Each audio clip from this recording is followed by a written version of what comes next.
Tangan kanan saya ini dipijak, dan leher saya, dada saya dipijak, kaki saya dipijak oleh beberapa orang. Ini masih ada bekas mukanya ada di sini, Bang.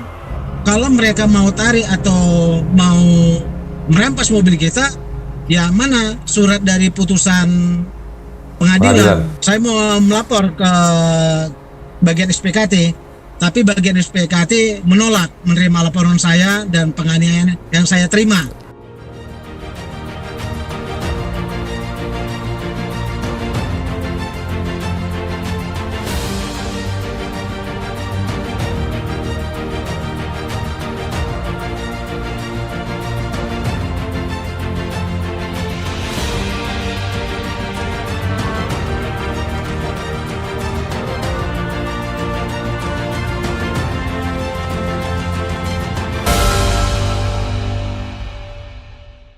Halo orang-orang baik sekalian, kita ketemu lagi di kanal podcast untuk orang-orang terpinggirkan. Sebelum mulai, karena acara Kenalpot, sponsor kita Bantu Teman adalah Potland Indonesia. Lokasi dagang mereka ada di Geraha Bintaro. Kalau kalian ada kesempatan ke Bintaro, butuh pot, bisa mampir ke tempat mereka ini. Nah, bersama kita ada orang berani lagi nih, ya kan? Namanya Bang Joniar. Anda pernah ingat dulu waktu kita bahas Benny Edward yang berani mengungkap pungli? Benny Edward nggak sendiri waktu itu. Dia berdua dengan seorang teman. Temannya nih sekarang udah bersama kita, udah pakai kupluk merah. Halo, Bang Joniar. Ya, Bang. Lagi di Medan nih ya? Di Medan, Bang. Oh, hari-hari ngojol ya, ngojol. Iya, Bang. Dan ada juga usaha jual-jual paket internet, Bang, jual pulsa. Oke. Nah, terus kamu di penjara bersama Benny berapa lama? Sekitar 8 bulan, Bang.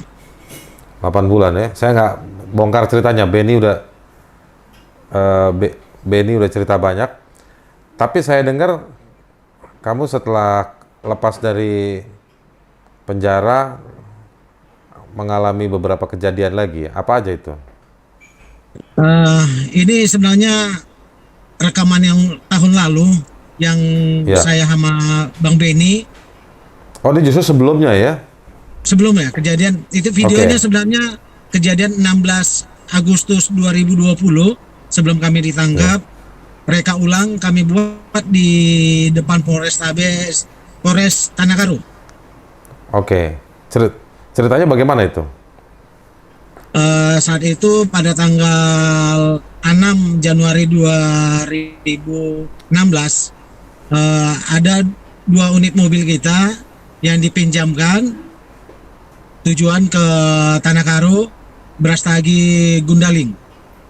Saat tanggal 6 itu ya ternyata mobil kita dihadang oleh beberapa oknum debt collector. Mereka mau merampas mobil kita. Oke. Alasannya apa? Alasannya memang ya mobil kita ada beberapa bulan ya, hanya sekitar hampir 2 bulan Belum bayar? nunggak pembayaran. Oke. Apa pernah disurati sama perusahaan leasing? Belum pernah disuratin, tapi mereka langsung melakukan penarikan, pencegatan gitu aja, Bang. Oh, penarikannya apa? Pencegatannya gimana itu? Di gunung di Brastagi, Gundaling, Bang. Enggak, langsung dihadang, dirampas atau bagaimana? Mau dirampas, kunci mobil mau dirampas, mau ditarik mereka aja. Tapi gitu saya ditelepon, saya menghubungi supir yang meminjam mobil kita, saya arahkan ke Polres Tanah Karo supaya mendapat perlindungan. Sampai di Polres Tanah Karo ceritanya bagaimana? Sesampai Polres Tanah Karo, saya bilang tunggu. Gitu saya nyusul dari Medan, saya sampai di sana sekitar sore. Ternyata kita bukannya mendapat perlindungan, malah dari bahasa mereka bilang itu ada video rekaman juga. Mereka ya bilang waktu saat di SPKT supaya minta ya dititipkan aja lah mobil di sini, nanti masalah prosesnya segala macam ya nanti di Medan. Saya bilang oh tidak bisa kan, kalau mereka mau tarik atau mau merampas mobil kita ya mana surat dari putusan pengadilan, surat fidusianya itu saya minta, tapi mereka tidak bisa menunjukkan itu Bang. Dan akhirnya apa yang terjadi? Akhirnya dan lama di situ kita lakukan negosiasi, ternyata tidak ada hasil. Jam 11 malam mereka melakukan paksa penarikan mobil kita. STNK dan kunci mobil masih ada sama kita. Dan didukung oleh si polisi Tanah Karo itu. Iya. Didukung dengan ya mobil derek yang mereka gunakan itu mobil derek Lantas Polres Tanah Karo. Oh, jadi malah mereka menggunakan mobil Polres Tanah Karo. Iya, betul. Untuk merampas mobil yang tidak ada putusan pengadilan. Iya. Jadi perampasan mobil itu didukung oleh si polisi di Polres di Tanah Karo itu ya? Iya, betul Bang. Awal mulanya seperti ini.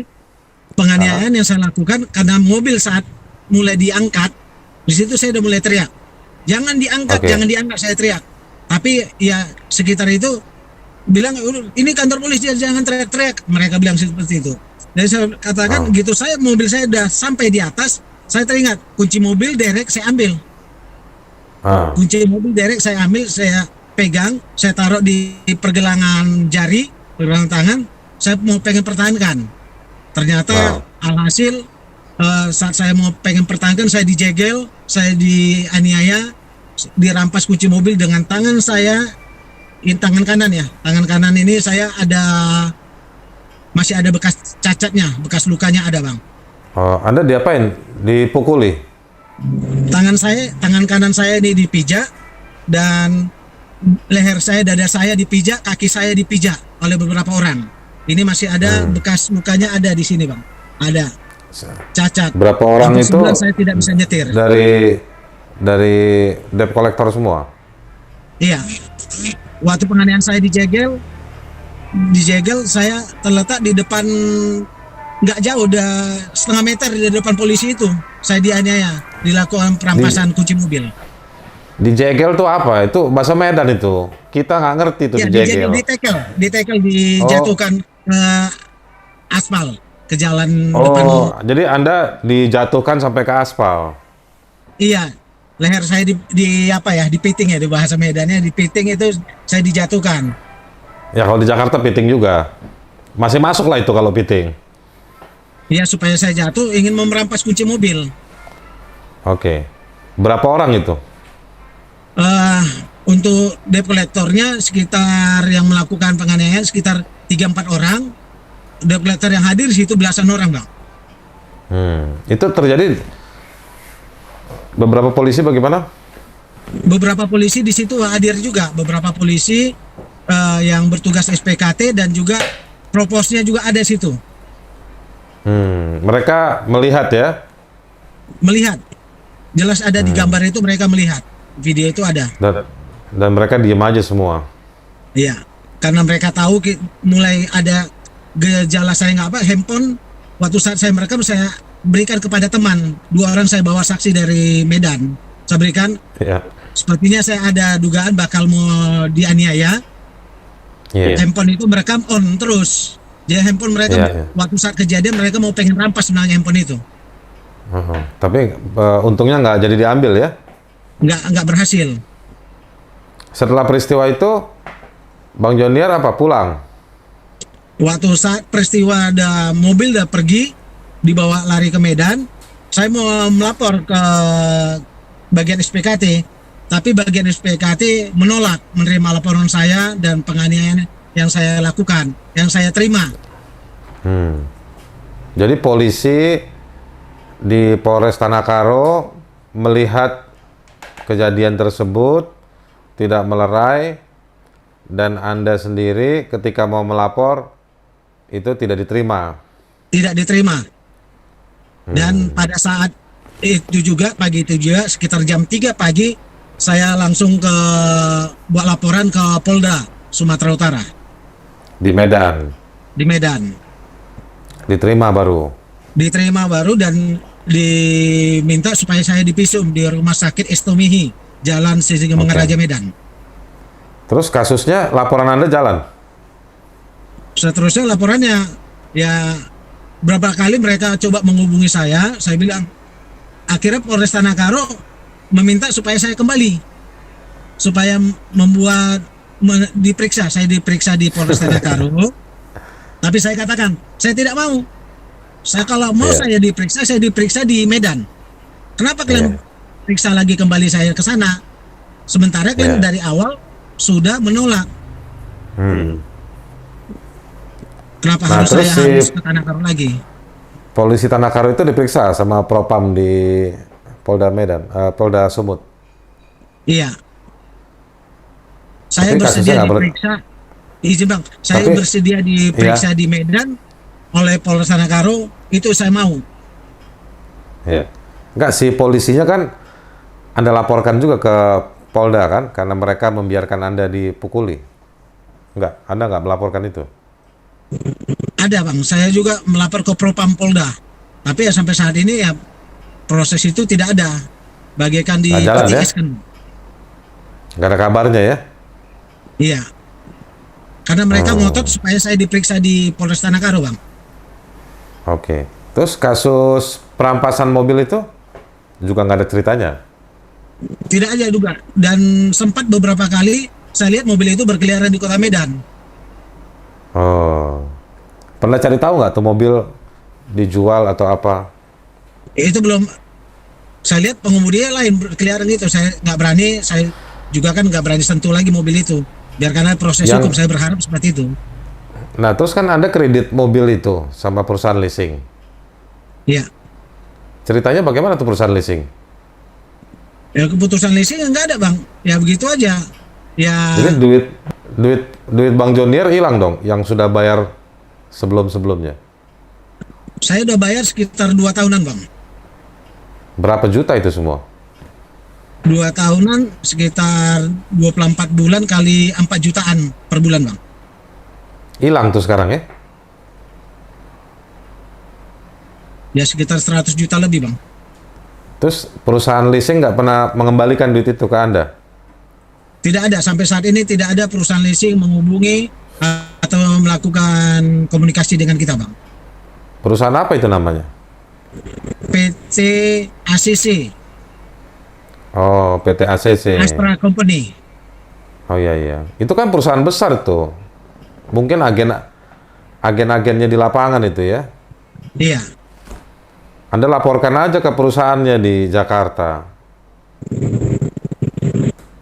Ya Bang, kita ada pengen sih buat laporan juga. Kemarin kita ada surati juga ke Kapolri. Kita surati ya sampai sekarang ya balasan itu tidak ada Bang. Kalau ke Kapolri ketinggian bos. Suratin aja PT ACC-nya, pasti ada pimpinan perusahaannya, ada bagiannya di Jakarta, itu pasti ditindaklanjuti nanti. Ya mungkin dengan adanya video ini dan dibantu oleh Bang Aris, saya berharap ya bisa diteruskan Bang. Iya, coba nanti kita bantu, Abang kirim aja informasinya ke tim saya, nanti kita bantulah. Tapi hasil di lapangan tuh seperti itu ya. Mobil diambil, pakai di jegal, dipiting, biarpun di depan polisi, itu dibiarkan, lapor dibiarkan, besokannya mobil udah dipakai jalan-jalan sama orang lain ya. Betul. Itu kalau debt collector itu di seputaran Tanah Karo itu luar biasa banyaknya Bang. Mereka mengincar-incar kendaraan yang menunggak beberapa bulan pun, 1 bulan lebih pun, yang mereka cari-cari itu Bang. Ya, tapi itu kan resiko mereka kasih jual mobil leasing dengan uang muka yang rendah ya begitulah. Ya kan? Ya. Kita juga gini Bang, ada beberapa unit mobil kita kredit ya. Ada yang dari perusahaan lain, leasing lain, ya bisa kasih toleransi kita untuk mereka ada komunikasi walaupun ada sampai 4 bulan, kadang lebih 6 bulan, mereka kasih toleransi kepada kita untuk melakukan pembayaran. Kalau kita ada rezeki, ya kita bisa doublekan pembayaran. Iya. Ya saya berharap sih ya kiranya ya mobil itu, kalau itu mobil atas nama saya ya dikembalikan lah. Iya. Bukan saya tidak mau bayar. Saya pasti akan bayar. Saya utang saya tetap tanggung jawab, Bang. Oke. Dan saya berharap proses penganiayaan yang saya alami ya ditindak tegas, dan oknum-oknum yang melakukan pembiaran terhadap saya dianiaya kiranya mereka juga ditindak tegas. Kalau bisa ya mereka dipecat, Bang. Karena mereka Oke. ada dugaan membackingi debt collector. Baik, baik, baik. Baik, Bang Joniar, orang-orang baik sekalian, ini cerita rakyat. Bagaimana Joniar, orang yang hari-hari ada di jalanan, sama seperti Anda semua, punya kesulitan-kesulitan yang alat kerjanya justru diambil juga, dan dia mengalami kesusahan tambahan. Sepertinya cerita ini bukan cerita yang sulit dipahami atau asing. Cerita ini pasti juga ada mungkin kejadian di Anda. Meskipun saya nggak berharap Anda mengalami hal seperti ini. Tapi yang jelas, cara menangani masalah oleh orang-orang yang kemudian merampas mobil tanpa surat teguran, tanpa putusan pengadilan, intinya tidak mengikuti proses hukum, dan semua pelanggaran itu terjadi di depan orang-orang berseragam yang mengaku sebagai penegak hukum, dan sudah dilaporkan ke atasannya, juga tidak ada proses hukum, ya kan? Kalau kata orang Medan barangkali mau jadi apa kita ini, ya kan? Ya, jadi kawan-kawan sekalian, orang-orang baik yang sedang menonton Knalpot, silahkan berbagi cerita Anda ke kita. Nanti kita bisa buka ruang Knalpot ini untuk Anda bercerita. Tapi untuk melanjutkan pesan yang ada di pikiran saya kepada Anda semua, bahwa peristiwa ini nggak bisa dibiarkan, harus ada pertanggungjawaban buat orang-orang yang merampas, melakukan penganiayaan, dan para penegak hukum yang membiarkan peristiwa ini atau peristiwa yang dialami Bang Joniar itu terjadi di beberapa waktu yang lalu. Kita akan ketemu lagi orang-orang baik sekalian di acara Knalpot, kanal podcast untuk orang-orang terpinggirkan. Jangan lupa Potland Indonesia. Sampai ketemu lagi. Bang Joniar, makasih ya.